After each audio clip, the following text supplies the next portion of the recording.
오늘 이 시간 하나님께서 우리에게 주시는 말씀입니다. 신약성경 로마서 15장 7절부터 3절까지 말씀 함께 보겠습니다.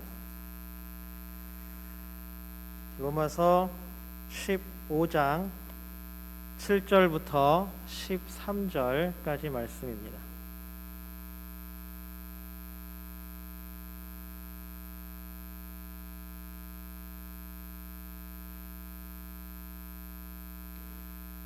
저 여러분 한 절씩 번갈아 가며 읽겠습니다. 제가 먼저 7절 읽습니다. 그러므로 그리스도께서 우리를 받아 하나님께 영광을 돌리심과 같이 너희도 서로 받으라.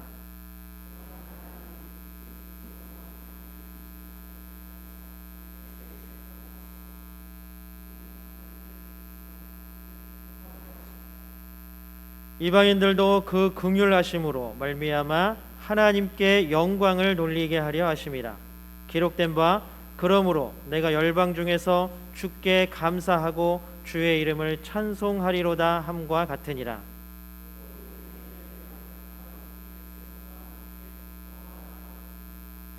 또 모든 열방들아 주를 찬양하며 모든 백성들아 그를 찬송하라 하였으며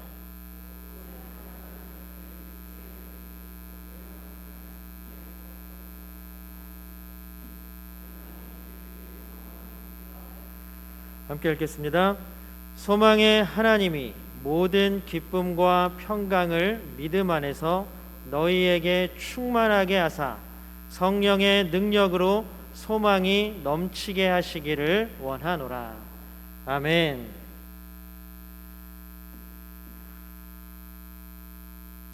여러분 어떻게 한 주간 잘 지내셨습니까? 다들 건강하세요? 때마다 오는 긴급 안전 문자가 우리를 두렵게 하고 무섭게 하지만 그러함에도 불구하고 우리가 하나님 예수 그리스도의 오심을 기다리는 대림절입니다. 예수님을 기다리는 기쁜 마음들이 우리 마음 가운데 가득 차기를 소망합니다. 부르심에 응답하여 예배하기 위해 모인 우리 모두에게 하나님의 놀라운 은혜가 넘치기를 축복합니다. 또 우리가 아까도 말씀드렸던 것처럼 걱정과 근심이 가득 찬 세상에서 하나님께서 주시는 그 기쁨이 우리의 걱정과 근심보다 더 크게 충만하기를 주님의 이름으로 축복합니다. 우리 함께 인사 나눌까요? 우리 옆에 있는 분들, 또 앞에 있는 분들, 뒤에 있는 분들 보시면서 사랑합니다, 축복합니다. 우리 하나 더 인사할까요? 건강하세요. 네. 여러분 모두 건강하십시오. 네. 어떠한 것도 우리를 아프게 하지 못하고 힘들게 하지 못하고 날마다 하나님 주시는 건강함이 넘치기를 소망합니다. 자, 우리 이제 하나님께 믿음의 고백 올려드려야 되죠. 우리 두 손을 하나님께 번쩍 들고 하나님께 우리 믿음의 고백 올려드립니다.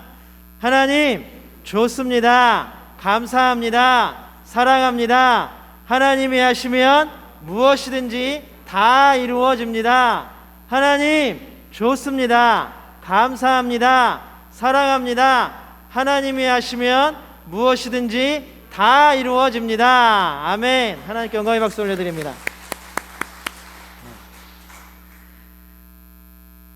여러분 제가 시를 하나 한번 소개해 드리려고 합니다. 아마 아시는 분들도 많을 거예요. 김춘수 시인의 꽃이라는 시인데 굉장히 유명하고 아이들 교과서에도 실려있는 시입니다. 제가 한번 이 시를 한번 읽어드릴게요. 김춘수의 꽃. 내가 그의 이름을 불러주기 전에는 그는 다만 하나의 몸짓에 지나지 않았다.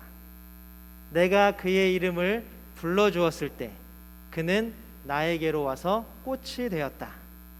내가 그의 이름을 불러준 것처럼 나의 이 빛깔과 향기에 알맞은 누가 나의 이름을 불러다오.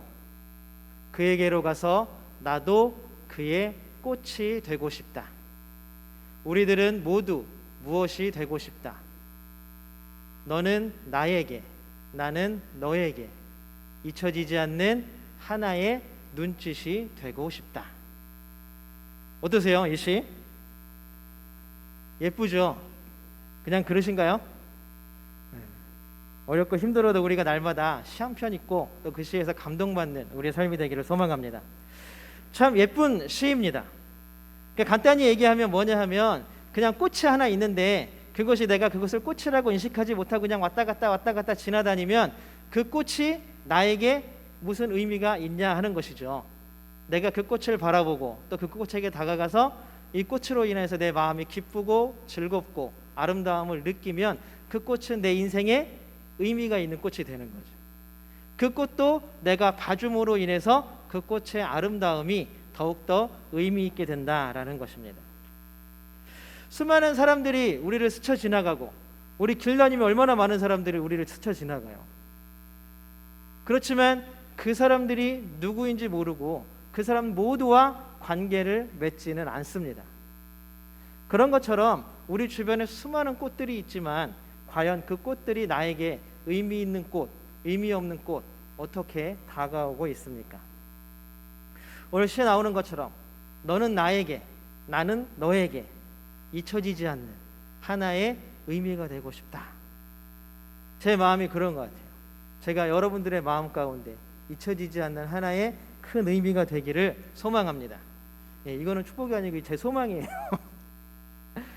여러분들이 저를 불러주시면 됩니다.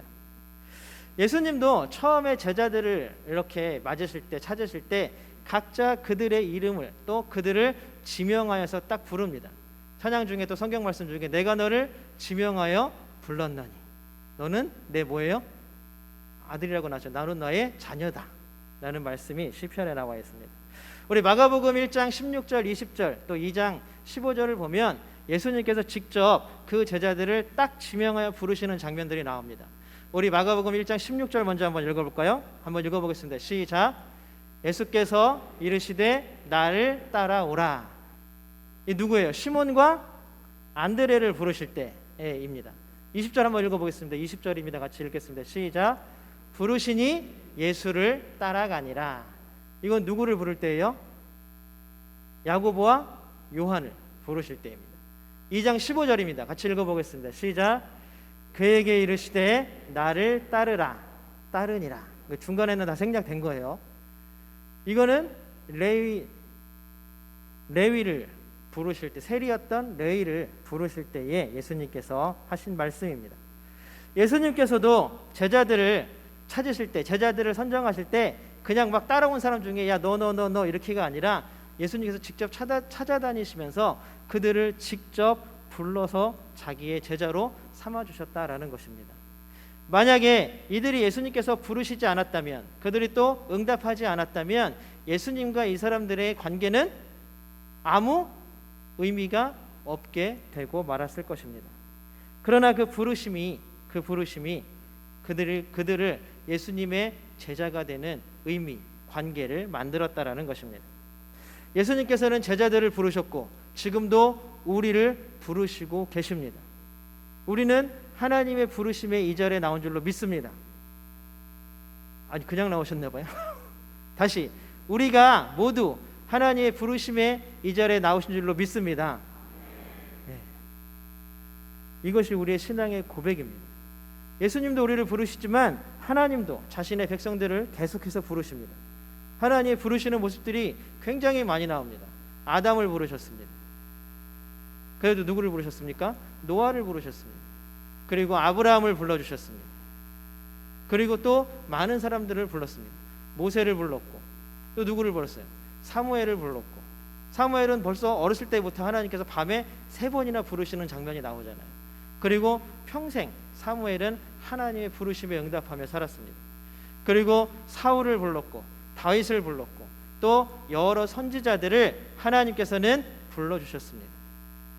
그리고 하나님께서는 더 크게는 이스라엘 백성들을 애굽에서 불러서 가나안 땅으로 인도해 주셨습니다.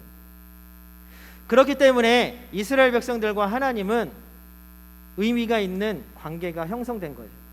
그러니까 이스라엘 백성들이 날마다 자신들은 선택된 민족이다, 하나님이 부르신 민족이다 라는 의미를 마음에 담고 살았던 것입니다. 그런데 놀랍게도 하나님은 오늘 구약의 인용을 많이 하시죠. 9절부터 쭉쭉쭉 하면서 구약의 인용을 여러 가지로 합니다. 시편, 이사야, 레위기, 따지면 율법서, 성문서, 그 다음에 지혜서, 모든 곳에서 다 하나님께서 우리를 불러주셨다라는 말들을 인용하고 있습니다. 그것은 뭐냐? 지금도 하나님은 우리를 부르고 계시다라는 것입니다. 여러분, 하나님의 부르심이 들리십니까? 여러분, 하나님의 부르심이 마음 가운데 울리십니까? 그 부르심에 날마다 응답하시겠습니까? 이것이 우리의 결단입니다. 이 결단이 우리를 살리는 결단이 되기를 소망합니다. 그냥 부른다는 것은 단순히 야 모여라, 오늘 몇 시까지 예배드리니까 교회 모여라 라는 그런 부르심이 아닙니다. 하나님의 부르심, 여러분들 혹시 어렸을 때 집 앞에 골목이나 아니면 공터나 놀이터에서 해가 지고 막 어둑어둑해질 때까지 놀아보신 적 있으세요? 많겠죠. 그렇죠? 우리 또 어른들은 아마 그 노는 기억보다 혹시 자녀들이 그렇게까지 놀았을 때에 자녀들을 불렀던 기억이 더 많이 있으시겠죠. 불러보셨죠, 다들? 응? 안 불러보셨어요? 우리 어둑어둑해지면 부모님들이 부릅니다. 왜 불러요? 밥 먹어야죠. 이제 씻고 자야죠. 응준아, 집에 와야지, 밥 먹어야지 하고 부르면 네 하고 쪼르르 달려갑니다. 누구야, 이제 들어와야지, 어두워졌잖아. 그러면 네 하고 쪼르르 달려갑니다. 그런데 여기서 만약에 저희 엄마가 저를 부르는 거는 굉장히 당연하고 의미 있는 일입니다. 그런데 저희 엄마가 잘 알지도 못하는 친구를 부를까요? 그 시간에? 그렇지 못하죠. 부른다라는 것은 뭐냐면 상대방이 항상 있다라는 것입니다. 옛날에 무한도전이라는 프로그램에서 명수는 12살인가요? 그런 프로젝트를 한 적이 있었어요. 그런 프로그램 한 적이 있었어요. 뭐냐면 옛날로 돌아가가지고 다 어린애들처럼 막 노는 거예요. 그리고 하루 종일 막 그렇게 놀다가 어두워지니까 제가 방금 말씀드렸던 것처럼 한 명씩 불러요. 거기 나오는 뭐 이름들이 이렇게 재석아, 뭐 노홍철이 홍철아, 그러니까 네 하고 막 쪼르르 달려갑니다. 근데 마지막에 박명수라는 개그맨이 한 명 남아요. 아무도 불러주지 않기 때문에 혼자 어두운 골목길에 남아 있으면서 그 프로그램이 그날 끝났습니다. 불러주지 않으면 마지막까지 그 자리에 남아 있어야 하는 것. 다른 친구들을 부르는 부름에 자신이 달려가지 못하는 것은 무엇입니까? 자기를 부르지 않았기 때문입니다. 그 부름에는 그 사람과는 전혀 의미가 없는 부름이었기 때문입니다. 부르는 소리는 누군가 부르는 상대방이 명확하게 지명되어 있습니다. 부모님이 자녀를 부르듯이 자녀가 자신의 부모님을 부르듯이 말입니다. 그러니 내 이름이 아니면 아무 의미가 없게 되는 것입니다. 김춘수 시인 아까 꽃이라는 시에서 나왔던 것처럼 그냥 아무 의미 없는 몸짓, 아무 의미 없는 존재가 되어버리는 것입니다. 계속해서 제가 말씀드리지만 여러분 모두는 하나님의 부르심에 응답하여 이 자리에 모이신 줄로 믿습니다. 맞습니까? 하나님께서 불러주셔서 이 자리에 오셨습니까? 맞습니다. 예배하는 우리 모두를 하나님께서 불러주신 줄로 믿습니다. 하나님은 우리를 부르시는 분이에요. 아까도 우리가 계속 했던 얘기가 그거예요. 제가 왜 이렇게 강조하냐 하면 이 부르신다라는 의미는 굉장히 그냥 모여서 예배드려라라는 의미보다 훨씬 더 큰 의미를 가지고 있기 때문입니다. 하나님께서는 이 부르심을 통하여 우리와 관계 맺기를 원하십니다. 하나님은 이 부르심을 통하여 우리가 하나님의 자녀가 되기를 원하십니다. 그래서 하나님은 예수님을 이 땅에 보내주셨습니다. 예수님께서 우리를 오늘 성경에 보면 받아주셨다라고 말합니다. 받아주셨다. 예수님께서 우리를 받아주셨다. 우리를 그 품 안에 예수님께서 받아들여 주셨다라는 것입니다. 이 받는다는 의미가 머리를 들이받았다라는 의미가 아니라 받아주셨다, 받아들여 주셨다라는 것입니다. 이것은 우리에게 굉장히 큰 의미가 있습니다. 그렇다면 예수님께서는 왜 우리를 받아주셨을까요? 우리 7절 말씀 한번 같이 읽어보겠습니다. 세 번역으로 우리 화면에 나온 대로 한번 읽어보겠습니다. 7절입니다. 같이 읽겠습니다. 시작. 그러므로 그리스도께서 하나님의 영광을 드러내시려고 여러분을 받아들이신 것과 같이. 왜요? 바울이 생각할 때에는 예수님이 우리를 받아들여 주신 것은 뭐예요? 하나님의 영광을 드러내기 위해서라는 것입니다. 여러분 지금 이 자리에 모여 있는 것이 여러분 하나님을 향한 믿음과 신앙을 가진 것이 무엇 때문이라고요? 하나님의 영광을 위한 것이라. 뭐 많은 이유들을 댈 수 있겠습니다. 우리를 구원하시기 위해, 우리를 살려주시기 위해, 우리를 하나님 나라의 백성 삼아주시기 위해, 그 모든 것들을 통틀어서 뭐라고 얘기하냐면 바로 하나님의 영광을 드러내기 위해서입니다. 왜냐하면 하나님께서 하시는 일은 뭐예요? 우리를 구원하시는 일이잖아요. 그렇기 때문에 우리를 받아주셨다라는 것은 그 구원의 역사가 온전히 이루어지고 하나님께서 영광을 받으신다라는 뜻입니다. 이것은 우리가 요한계시록까지 쭉 읽어보면 요한계시록 고백하는 이유가 바로 그거예요.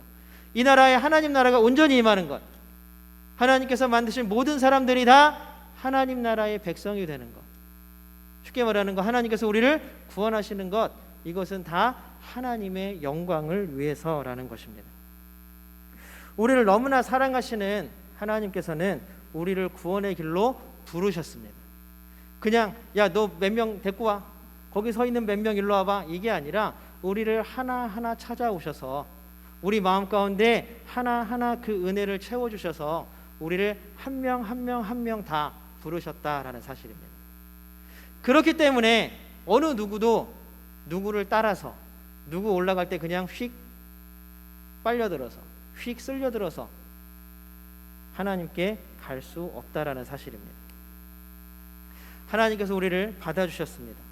하나님께서 우리를 사랑하시기 때문에 하나님의 영광을 위하여 우리를 받아주셨습니다. 지금까지 얘기한 게 이거 세 개예요. 하나님 우리를 사랑하십니다. 믿으십니까? 그렇기 때문에 하나님은 우리를 구원하십니다. 믿으십니까? 그것이 바로 하나님의 영광이 되는 것입니다. 믿으십니까? 여기서 끝나면 얼마나 좋아요. 그렇죠? 그런데 항상 특히 이 바울은 우리에게 그렇게 끝나는 것을 원하지 않는 것 같아요. 항상 뒤에 우리를 부담 주고 우리에게 항상 걸림돌이 되는 말들을 하나씩 꼭 집어넣습니다. 우리 7절 뒷부분 읽지 않았던 거 한번 같이 읽어보겠습니다. 7절입니다. 우리 세 번역으로 우리 화면 보고 한번 읽어볼까요? 같이 읽겠습니다. 시작. 너희도 서로 받으라. 아까 그냥 하나님 우리를 사랑하시니까, 하나님 우리를 구원하시고 하나님이 우리를 받아들여 주셨다, 그래 아멘 할렐루야 감사합니다 하고 딱 끝나면 참 좋죠. 그런데 그 뒤에 덧붙여가는 말이 뭐냐면 예수님께서 우리를 받으셨으니까, 그리스도께서 우리를 하나님의 영광을 드러내기 위해 받으셨으니까 너희도 서로 받으라 라고 이야기를 합니다. 이 서로는 누구일까요? 상대방이죠. 그쪽의 한쪽 축은 누구예요? 나. 여러분 나 해보세요. 나. 상대방이라는 거는 서로잖아요. 서로는 한쪽 편에 누가 있어요? 나가 있는 거예요. 나. 그럼 반대편에 있는 상대방은 누가 될까요? 아마 좁게는 우리의 가족이 될 수도 있습니다. 또 가족보다는 조금 더 넓게는 우리 함께 동역하고 우리 함께 신앙생활하는 교회에 함께한 영적 가족들인 성도들이 있습니다. 그리고 조금 더 넓게는 우리의 삶의 터전에서, 혹시 우리의 일터에서 함께하는 우리의 이웃들이 있을 수 있습니다. 이거를 좀 더 넓게 보면 하나님 만드신 모든 창조의 세계, 하나님 만드신 모든 세상, 하나님 만드신 모든 생명이 다 서로 나와 상대방에 포함되고 있다라는 사실입니다. 우리 거기에 딱 그것을 딱 마음속에 새기시고 우리 5절 한번 같이 읽어볼까요? 5절입니다. 같이 한번 읽어보겠습니다. 5절 우리 화면으로 세 번역으로 읽겠습니다. 시작. 여러분이 그리스도 예수를 본받아 같은 생각을 품게 하시고. 자 보세요. 상대방이 이제 생겼어요. 그렇죠? 누군지 명확해졌습니다. 그 상대방이 명확해졌습니다. 그 상대방은 명확한데 그 상대방을 받아들이라고 지금 바울이 얘기를 하고 있는 거거든요. 가족을, 우리 함께 신앙생활하는 성도들을, 또 우리 삶의 터전과 일터에 있는 우리 이웃들을, 그리고 하나님 받으신 모든 생명들을 예수님이 나를 받아주신 것 같이 받으라는 이야기입니다.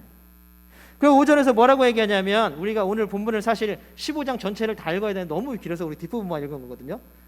5절에서 뭐라 그러냐면, 우리가 그렇게 받아야 하는 이유가 뭐냐? 여러분이 그리스도 예수를 본받아 같은 생각을 품기 위해서입니다. 우리는 날마다 살아가는 것, 구원의 길이 뭐냐라고 묻는다면 예수를 믿는 거라고 얘기를 합니다. 그 믿는다라는 말에는 뭐가 포함되냐면 예수님 걸어가신 그 길을 나도 따라갑니다라는 것도 포함이 되는 거예요. 그러면 예수님이 나를 받아주셨기 때문에 나도 분명히 당연하게 예수님을 받아들이는 건 당연하고, 그건 이미 성령님께서 내 마음에 와 계시다라는 사실. 그러면 우리는 뭘 더 애를 써야 되냐 하면 서로 받는 것, 서로 받아들이는 것을 더 애를 써야 한다라는 사실입니다. 그런데 우리가 살아가는 세상, 또 우리의 마음속을 들여다보면 그렇지 않을 때가 훨씬 더 많은 것 같습니다. 정확하게는 어떤 누군가를 내 마음에 받아주고 받아들여주는 것, 이것이 손해 볼 때도 있고, 어떨 때는 좀 억울한 일을 당할 때도 있고, 어떨 때에는 좀 내 자존심이나 내 마음이 허락하지 않을 때가 있습니다. 수많은 사람들이 나쁜 말, 악플이라고 그래요. 그 다음에 혐오, 그 다음에 미움, 그 다음에 시기와 질투에 휩싸여 살아갑니다. 또 그런 것들을 당하다 세상을 등지는 사람들도 많이 나오게 됩니다. 자신의 마음에 누군가를 두려고 하지 않습니다. 누군가를 마음 가운데 둔다라고 얘기하는 것, 뭔가를 많이 받아들인다라고 얘기하는 것, 우리나라 말로 좀 더 표현하면 뭐가 될까요? 야, 저 사람 참 품이 크다라는 말씀을 많이 하죠. 그 나올 때 바로 품입니다. 야, 저 사람은 참 품이 넓은 것 같아.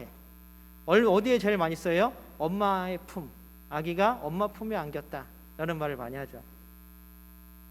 그 품이 큰 사람, 그 품이 큰 사람, 모든 것을 다 안고 받아들일 수 있는 품이 큰 사람, 그 사람이 없어진, 어쩌면 정말 부족한 시대이기도 합니다.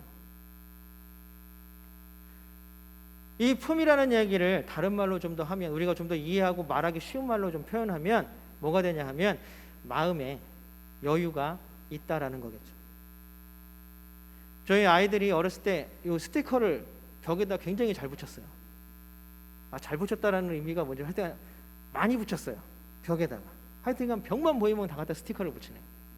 그런데 이 아이들도 참 또 그 공간의 미에 대해서 참 많이 아는 것 같아요. 스티커가 이미 많이 붙어 있는 데에는 붙일까요? 안 붙일까요? 안 붙여요. 왜냐하면 지네들도 거기에 너무 꽉 차 있으니까 내가 붙여봐야 이게 티가 안 난다는 거 아니까 새로운 벽을 찾아서 항상 다닙니다. 스티커를 붙이기 시작합니다. 깨끗한 벽에 더 많은 스티커를 붙일 수가 있는 것이죠. 그래서 하여튼 도화지도 벽에다 붙여보고 막 했는데 어쨌든 벽에 많이 붙게 됩니다. 귀신같이 어떻게 손도 안 닿는 데까지도 붙이는 아이들을 보면서 놀랍다라는 생각을 하게 되죠. 마음의 빈자리가, 여유가 클수록 우리는 더욱더 많은 것들을 받아들일 수가 있습니다. 믿음의 사람들은 누군가를 받아줄 수 있는 넓은 품과 여유가 있어야 합니다. 죄 많은 우리들을 받아주신 하나님의 품이 넓은 것처럼 말입니다. 여러분 생각해 보세요. 죽을 수밖에 없다. 맨날 우리 그 말을 하잖아요. 우리는 죄인입니다. 우리는 죽을 수밖에 없습니다. 우리는 하나님 앞에 큰 죄를 저질렀습니다. 우리는 사망이 우리의 결과였습니다. 라고 이렇게 고백합니다. 그런데 그런 우리들을 하나님께서 받아주셨습니다. 죄 많은 우리들을 받아주신 하나님의 사랑을 여러분들 깨달으십시오. 그 사랑이 우리 안에 넘치게 되기를 주님으로 소망합니다. 이것은 너무나 당연한, 우리가 믿고 있는 한 가지의 큰 진리입니다. 다시 한번 선포합니다. 하나님은 우리를 사랑하십니다. 하나님은 우리를 받아주시는데 어떠한 조건도 걸지 않으셨습니다. 이거는 진리입니다. 하나님이 언제 우리한테 내가 너 구원해 줄 테니까, 아니면 구원을 받으려면 이거 해와, 그런 음성 들어보신 적 있으세요? 없죠. 혹시 여러분 어디 기도원이나 어디 가서 기도 원장님이나 누가 너 이거 이렇게 하려면 헌금을 얼마 해야 돼, 이렇게 말하는 데 있으면 당장 내려오세요. 그런 데는 있으시면 안 돼요. 하나님도 우리에게 어떤 것도 요구하지 않으셨습니다. 그런데 우리가 도대체 누가 누구에게 무엇을 요구한다는 말입니까? 말도 안 되는 일입니다. 우리 8절을 한번 같이 읽어볼까요? 8절입니다. 세 번역으로 한번 읽어보겠습니다. 시작. 그리스도께서는 하나님의 진실하심을 드러내시려고 할례를 받은 사람의 종이 되셨으니 그것은 하나님께서 조상에게 주신 약속들을 확증하시고, 9절 같이 읽겠습니다. 9절입니다. 같이 읽겠습니다. 시작. 이방 사람들도 긍휼히 여기심을 받아서 하나님께 영광을 돌리게 하시려고 한 것입니다. 아멘. 유대인들처럼 자기는 할례의 종이 되었다라고 말합니다. 예수님께서. 그거는 그냥 진짜로 할례 종이 됐다라는 얘기가 아니라 유대인으로서 할례를 받았다라는 표시예요. 그 유대인으로서 유대인을 받아들이셨고, 또 9절에서 보면 이방 사람들도 긍휼히 여기심을 받았기 때문에 그들을 또한 받아들이셨다. 예수님이, 하나님이 우리를 받아들이신 데에는 어떤 조건도, 어떠한 절차도, 까다로운 어떠한 형식도 아무것도 없다라는 사실입니다. 죄가 많은가 적은가, 얘는 피부색이 어떤가, 얘는 키가 큰가 작은가, 얘는 교회를 얼마나 오래 다녔나 조금 다녔나, 얘는 도대체 가족들이 교회를 다니나 안 다니나, 얘는 뭘 하고 있는 건가, 얘 직업이 뭔가,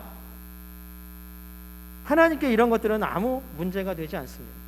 예수님은, 하나님은 그냥 우리를 나 그 자체로, 박용준을 그냥 목사님, 야 너는 목사니까 내가 조금 더 사랑해줘, 넌 프리스테이지가 좀 있어, 너는 내가 이익을 조금 줄게, 이런 게 아니라 하나님은 그냥 저를 박용준으로서 사랑하시는 거예요. 하나님은 여러분들을 여러분으로서 사랑하시는 것입니다. 그것이 큰 은혜입니다. 우리 존재는 바로 그런 존재입니다. 어떤 존재예요? 하나님께 사랑받는 존재입니다. 이것이 우리에게 가장 큰 전제 조건입니다. 제가 이거를 지금 계속 몇 주에 대해서 계속 반복해서 말씀드리는 것은 뭐냐면 그만큼 우리에게 중요한 것이기 때문입니다. 우리 저를 한번 따라해 볼까요? 우리 마음에 이렇게 가슴에 손을 얹고 쫙 허리를 펴고, 네, 당당해야 돼요. 왜냐하면 우리는 저런 존재이기 때문입니다. 같이 한번 읽어보겠습니다. 시작. 나는 하나님께 사랑받는 존재입니다. 다시 한번 읽어보겠습니다. 시작. 나는 하나님께 사랑받는 존재입니다. 나는 사랑받는 존재입니다. 우리는 사랑받는 존재입니다. 우리라는 거에는 누가 들어가요? 너도 들어갑니다.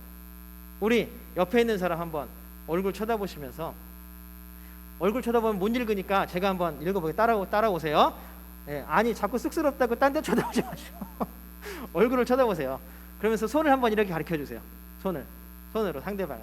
자, 우리 같이 저 따라서 한번 해보세요. 당신은 하나님께 사랑받는 존재입니다. 다시 한번 고백합니다. 당신은 하나님께 사랑받는 존재입니다. 이것이 바울이 하고 싶은 얘기예요. 너도 사랑받는 거, 나도 사랑받지만 너도 사랑받는 존재라는 거예요. 우리 모두가 하나님의 사랑받는 존재라는 것입니다. 그래서 교회는 서로 받아들이는 곳이 되어야 합니다. 교회에서마저 사랑받지 못하고 사랑하지 못하면 그것은 더 이상 교회의 역할을 할 수가 없습니다. 나는 사랑받는 존재입니다. 여기에서만 끝나면 하나님의 사랑이 내 안에 흘러들어와서 그냥 거기서 딱 막히고 마는 거예요. 더 이상 어디로 흘러갈 데가 없는 거예요. 이거 그냥 막히면 뭐합니까? 내가 풍성히 받았다고 좋아할 것입니까? 아니요. 그것은 또한 하나님의 사랑이 올바르게 작동하지 않는 것입니다. 하나님의 사랑을 나에게 충만히 받았으면 그 사랑은 어디로 흘러가야 돼요? 아까 말했잖아요. 상대방, 너라고 하면 제가 너무 이상해요. 우리 성도들에게, 다른 성도들에게, 자녀들에게, 가족에게, 우리 이웃에게, 우리 성도들에게 함께 그 사랑이 흘러가야 한다는 것입니다. 그것이 서로를 받아들이는 것입니다. 그런데 왜 그러지 못할까요? 우리 마음에는 이미 두려움이라는 게 가득 차 있습니다. 아담의 범죄 이후로 우리는 벌거벗은 모습을 상대방에게 보여주기 싫습니다. 왜요? 내 모습이 너무 연약해 보이기 때문에 그렇습니다. 나의 약한 면을 다른 사람들에게 보여주기 싫습니다. 내가 약해지는 모습들을 다른 사람들에게 드러내기 싫습니다. 왜요? 이 세상은 내가 조금만 틈을 보이면 금방 와서 물어뜯는 세상이다. 우리는 어렸을 때부터 그렇게 배워왔습니다. 네가 조금만 허점을 보이면 다 와서 널 물어뜯을 거야. 그러니까 허점을 절대 보이면 안 돼. 빈틈을 보이면 안 돼. 누구보다 강해야 돼. 자꾸만 우리는 강한 척을 하면서 우리 마음의 품에서 상대방을 밀어내려고만 합니다. 그러나 조금만 생각해 보면 하나님께서는 우리의 연약함을 다 받아주셨습니다. 그런 하나님을 따른다라고 하는 사람들은 어떻게 해야 할까요? 우리가 오늘 본문으로 삼진 않았지만 15장 1절 2절을 함께 읽어보겠습니다. 1절 먼저 읽겠습니다. 시작. 믿음이 강한 우리는 믿음이 약한 사람들의 약점을 돌보아 주어야 합니다.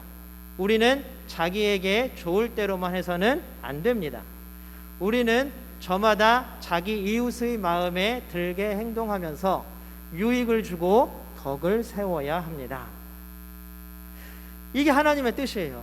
하나님의 뜻은 서로의 약함을 채워주고 서로가 의지가 되어주고 서로가 도와주는 것, 이것이 하나님이 원하는 것입니다.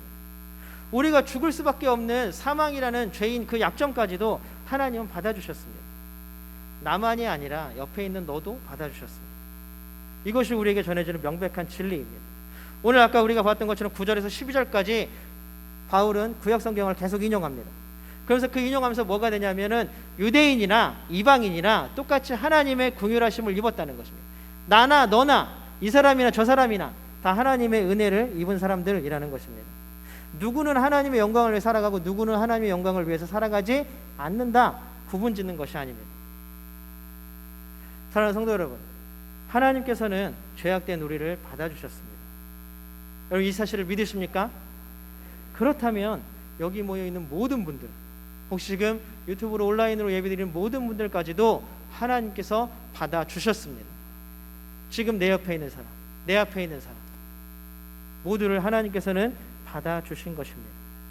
모두가 다 하나님의 받아주심을 받은 존재들입니다. 우리 아까 읽었던 김춘수의 시 마지막 구절이 생각나십니까? 우리 저걸 한번 같이 읽어볼까요? 시작. 우리들은 모두 무엇이 되고 싶다. 너는 나에게, 나는 너에게 잊혀지지 않는 하나의 눈짓이 되고 싶다. 여러분 어떠십니까? 이것이 우리의 큰 놀라운 사랑의 고백이 되기를 주님의 이름으로 소망합니다. 우리가 하나님의 큰 잊혀지지 않는 하나의 눈짓, 의미가 되는 것뿐만이 아니라 나는 너에게, 너는 나에게 정말로 큰 의미 있는 관계를 이루는 존재가 되기를 주님의 이름으로 축복합니다. 우리가 이번 한 주 서로가 서로를 귀한 의미로, 눈짓으로, 몸짓으로 받아들여지고 받아들이는 귀한 한 주간이 되시기를 주님의 이름으로 축복합니다. 함께 기도합니다. 살아야 하나님 감사합니다. 날마다 우리와 함께 하시며 모든 것들을 지키시는 하나님, 우리 마음의 품을 활 넓혀주셔서 모든 것들을 받아들이게 하여 주시옵소서. 우리가 분명 하나님의 사랑받는 존재임을 깨닫게 하여 주시옵시고, 하나님께서 우리에게 베풀어 주신 그 사랑과 은혜가 지금 나와 함께하는 모든 이들과 나누는 더욱더 풍성하게 하는 귀한 사랑과 은혜가 될 수 있도록 하나님 도와주시옵소서. 하나님, 내 마음 가운데 여유가 있게 하여 주시옵시고, 내 마음의 품이 더욱더 넓어지게 하여 주시옵시고, 많은 사람들을 내 품 안에 받아들이고 사랑할 수 있는 그런 사랑의 존재가 다 될 수 있도록 은혜 베풀어 주시옵소서. 이번 한 주간 하나님께서 우리에게 놀라운 은혜를 베풀어 주시기를 소망합니다. 하나님, 우리의 모든 삶들을 하나님께서 이끌어가 주시고 힘들고 어려울 때마다 하나님 도와주시옵시고, 하나님 우리가 아프고 우리 마음이 상처날 때에도 하나님 우리를 위로하시며 우리를 치유하여 주시옵소서. 놀라운 일들이 우리 삶 가운데 날마다 넘치기를 원하오니 하나님 우리와 함께 하시며 우리의 삶을 인도하여 주시옵소서. 놀라운 하나님의 능력이 나타나는 우리의 삶 되기를 원하오니 도와주시옵소서. 언제나 함께 하시며 이번 한 주간도 지키시는 임마누엘 예수 그리스도의 이름으로 간절히 기도드립니다.